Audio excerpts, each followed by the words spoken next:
समजा मालेगाव शहरामध्ये पाहण्यासारखं काय आहे असं जर तुम्हाला कोणी विचारलं तर तुम्ही काय सांगाल हे काय माहित नाही.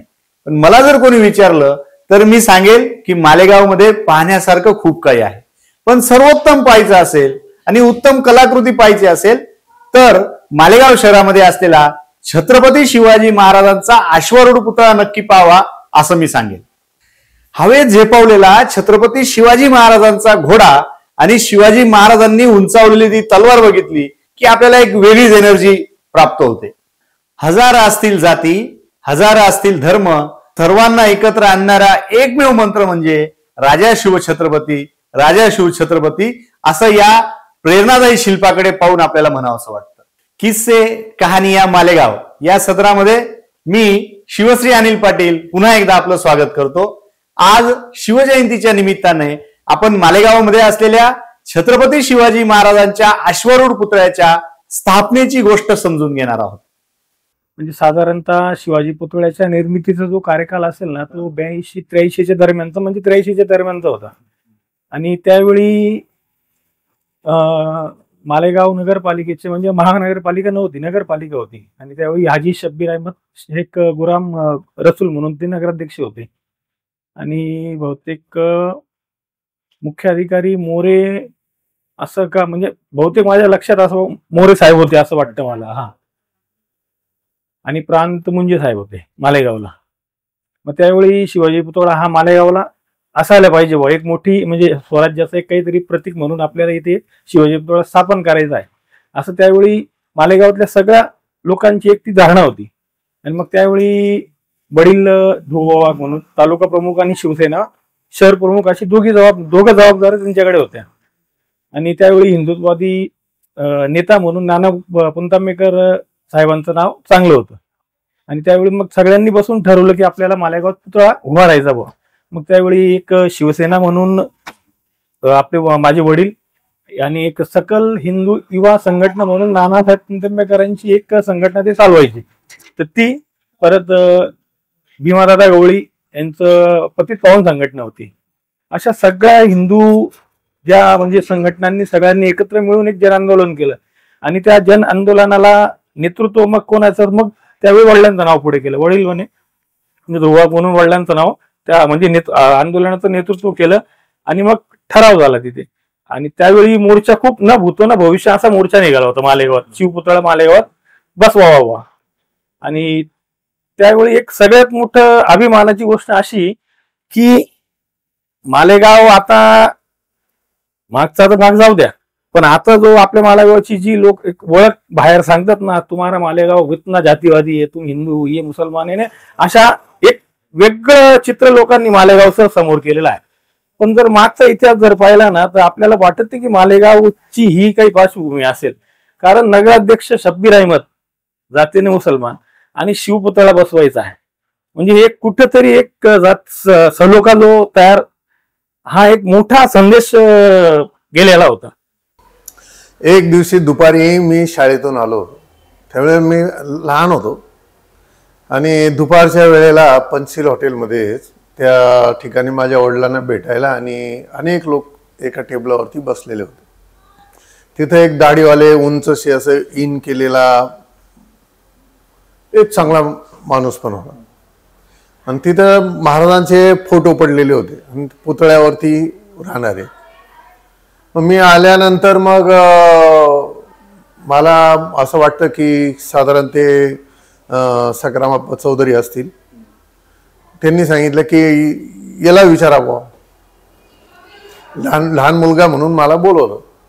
ते म्हटले की अरे एवढे सगळे तर याच्यामध्ये कोणते महाराज चांगले आहेत. तर आपल्याला ते अश्वारूढ शिवाजी महाराज तलवार हातात घेतलेलं आणि चाललेलं हे त्या लहान असताना गारुड होत होते. मग मी चटकन तेवढ्या याच्यात बघितलं आणि गेटवेला पुतळा बघितलेला अशा स्वरूपातला. तर मी म्हटलं नाही हा पुतळा मला आवडतो. ज्या अनेक लोकांना विचारलं गेलं असेल, कारण तेव्हा लोकांची पद्धत होती की अनेकांची मतं घ्यायची, केवळ एखाद्याच्या मतावरती कारभार चालत नव्हता. म्हणून अनेकांचं एक मत करण्यामध्ये ज्यांनी आपली मतं नोंदवली, मला अभिमान आहे की माझ्यासारख्या लहानशा मुलाला पण त्यावेळेला विचारलं गेलं आणि त्या सगळ्या प्रक्रियेमध्ये पण मी ह्याच्यात सामील राहिलो. मग माझ्या वडिलांच्या अनुषंगाने का होईना, पण मी त्या इतिहासाचा एक हिस्सा आहे. चीज करो, इसलिए सब खुश हो गए, कोई किसी ने विरोध नहीं किया. और ये जब है ये हुआ है, ये टोटल एक राय से, एक मत से, किसी का भी विरोध न होते हुए ये सब काम हुए. 78ला मालेगाव महानगरपालिकेची निवडणूक झाली. आम्ही शब्बीर अहमद त्यांच्या नेतृत्वाखाली लढलो. आमचे जवळजवळ आघाडीच्या याच्यात 25 नगरसेवक निवडून आलो आणि 35 नगरसेवक हे जनता दलाचे निहाल साहेबांच्या याच्यात निवडून आले. आणि ते नगराध्यक्ष असे होते, तो मतदारसंघ जो होता म्हणजे पूर्ण मालेगाव नगरपालिकेच्या याच्यातून जनतेतून नगरसेवक निवडून आलेला होता. ते जनतेतून होते, नगराध्यक्ष ते होते. आणि त्यांचा काळ जवळजवळ 1978 पासून तर 83 पाहिजे होता, परंतु शासनाने 10-11 महिने त्यांना वाढ दिलेली होती. त्या कार्यकाळात अगोदरपासूनच जाणीबाणी उठल्यानंतर एक जनतेचा बी रेटा होता. त्यावेळेचे जे शिवसैनिक होते त्या शिवसेनेने बी त्यांची ही मागणी होती की या मालेगावात छत्रपती शिवाजी महाराजांचा एक भव्य पुतळा व्हावा.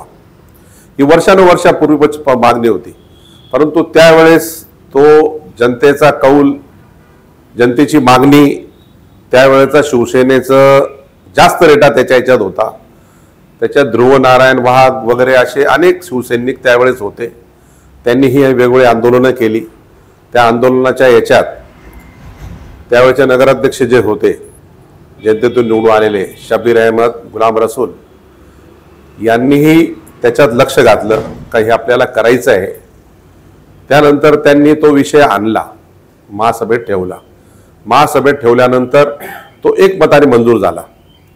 मंजूर झाल्यानंतर त्यावेळेस ह्या शहराच्या पश्चिम भागातून काँग्रेसचे 3 का 4 नगरसेवक होते, परंतु ज्या ठिकाणी तो पुतळा बसणार होता तो भाग संगमेश्वरात होता. संगमेश्वराचं प्रतिनिधित्व त्यावेळेस मी करत होतो, कारण ह्या भागातून जनता दलचेच नगरसेवक आले होते. मी होतो, मी सत्तारूढ पार्टीचा नगरसेवक होतो शब्बीर अहमद नगराध्यक्षांच्या ह्याच्यात.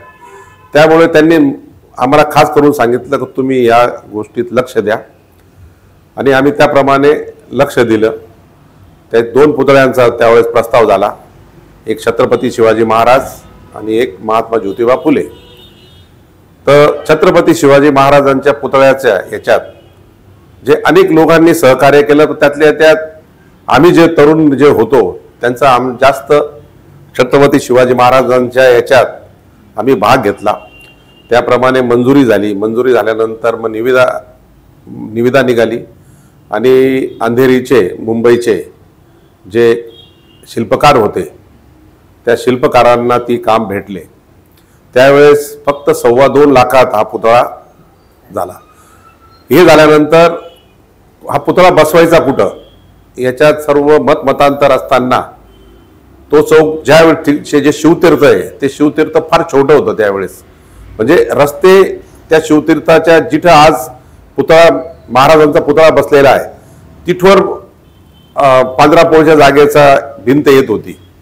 मग तो संपूर्ण चौक त्यावेळेचे जे नगराध्यक्ष असो किंवा नगरसेवक असो, प्रशासन असो, या सर्वांनी त्या 15 पोळला विनंती करून ती जागा मोठी केली. 15 पोळचं जे जुन्या आग्रा रोडचं रस्ता रुंदीकरण झालं.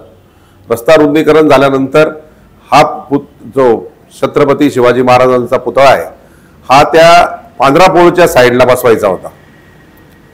त्याप्रमाणे नाशिक येथे बिटको हायस्कूल येथे जो अगोदरपासूनच जो पुतळ्याची जी आज ठेवण आहे त्या ठेवणीसारखाच व्हावा अशी सर्व लोकांची इच्छा होती.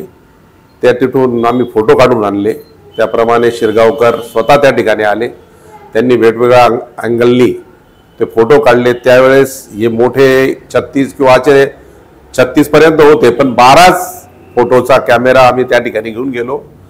त्यानंतर त्यांनी वेगवेगळ्या अँगलनी फोटो काढले. त्याच्यात 4 जळाले. आज मला जे माहीत म्हणजे जेव्हा आठवतं त्याच्यात 8 फोटो आले. त्या 8 फोटोच्या याच्यात शिल्पकारांनी हा पुतळा बसवला आणि पुतळा 81च्या या वर्षी 1981ला हा ठराव मंजूर झाला. त्यानंतर 2 वर्षाच्या कार्यकाळात हा संपूर्ण याची प्रोसेस म्हणजे जे पूर्ण हे झालं आणि त्यावेळेचे मुख्यमंत्री माननीय श्री दिवंगत वसंतदादा पाटील यांच्या शुभ हस्ते हा 83ला शब्बीर अहमद, गुलाम रसूल जे त्यावेळेचे जे नगराध्यक्ष होते त्यांच्या अध्यक्षतेखाली आणि वसंतदादाच्या शुभ हस्ते या पुतळ्याचं लोक अनावरण झालं.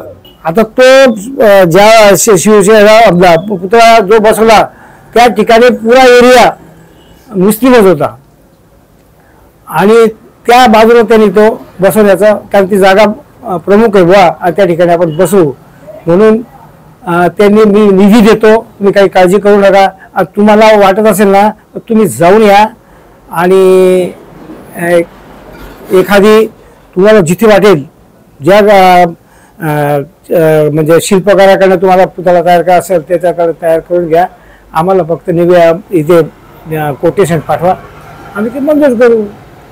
आम्ही त्यांना एकच सांगितलं की पुतळा तयार करताना वेळ लागणार नाही, कारण कसं आहे की मालेगावचं वातावरण फार बेकार आहे, जरी मंजूर झालं ते केव्हा बसेल याची काही गॅरंटी नाही. म्हणून तुम्ही लवकरात लवकर पुतळा जर तयार असेल तर घेऊन जा, तयार नसेल तर मग त्याला लवकरात लवकर तयार करायला लावा. कोणीही मला आठवत नाही का कोणी या गोष्टीला विरोध केला किंवा त्या पुतळ्याच्या कामात कोणी अडथळा आणला. आणि माझ्या जीवनात एक मनुष्य मी पाहिला, शब्बीर अहमद, का जे त्यांच्या कार्यकाळात विरोधातला नगरसेवक असो किंवा सत्तारूढ पार्टी असो सर्वांना घेऊन चालणारा प्रदीर्घ काळ असलेला नगराध्यक्ष आम्ही बघितलेला आहे. तो एक मनुष्य असा होता का काम केल्यानंतर समोरच्या व्यक्तीच्या चेहऱ्यावर हसू आल्यानंतर त्याला आनंद वाटणारा असा एक व्यक्ती मी माझ्या जीवनात पाहिला. हे बघा, त्या काळात कसं होतं की थेट नगराध्यक्ष म्हणून शब्बीर शेठ निवडून आलेले होते, पण हॉलमध्ये जे बहुसंख्य नगरसेवक होते ते जनता पक्षाचे होते, संख्याबळ जे होते ते जनता पक्षाचं होतं असं आहे. पण असं असतानाही तेव्हा फक्त पक्षीय याच्या पुरता राहायचा, गावाच्या धोरणांसाठी एकत्रितपणे काम केलं, मग ते काँग्रेसचे असोत जनता पक्षाचे असोत या सगळ्यांनी मिळून, आणि त्या पद्धतीने विकास साधला गेला. तेव्हा नगराध्यक्षांनी अडवणूक केली असती, त्यांनी आयुध वापरली असतील त्यांच्या अधिकारातली, तर मग संघर्ष पेटला असता.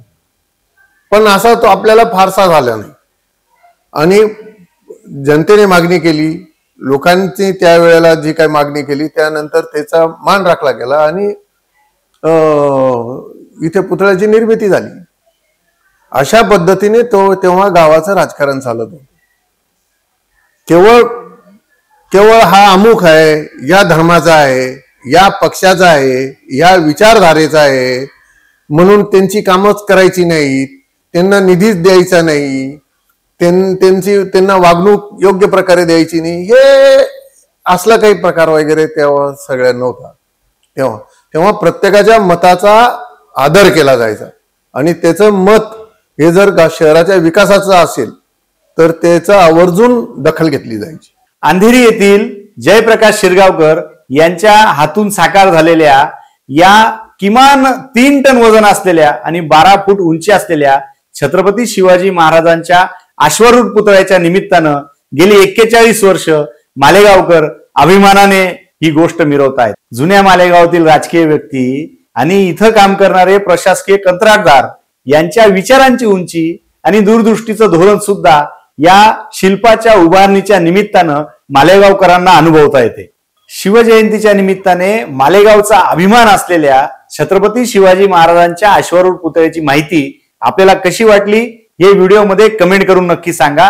हा व्हिडिओ आवडल्यास नक्की लाईक करा, सबस्क्राईब करा आणि इतरांना देखील शेअर करा. खरं खोटं चॅनलच्या संपूर्ण टीमच्या वतीने शिवछत्रपतींच्या चरणी ही सेवा अर्पण करतो आणि त्यांच्या विचाररूपी स्मृतींना पुन्हा एकदा वंदन करतो. थांबतो. धन्यवाद.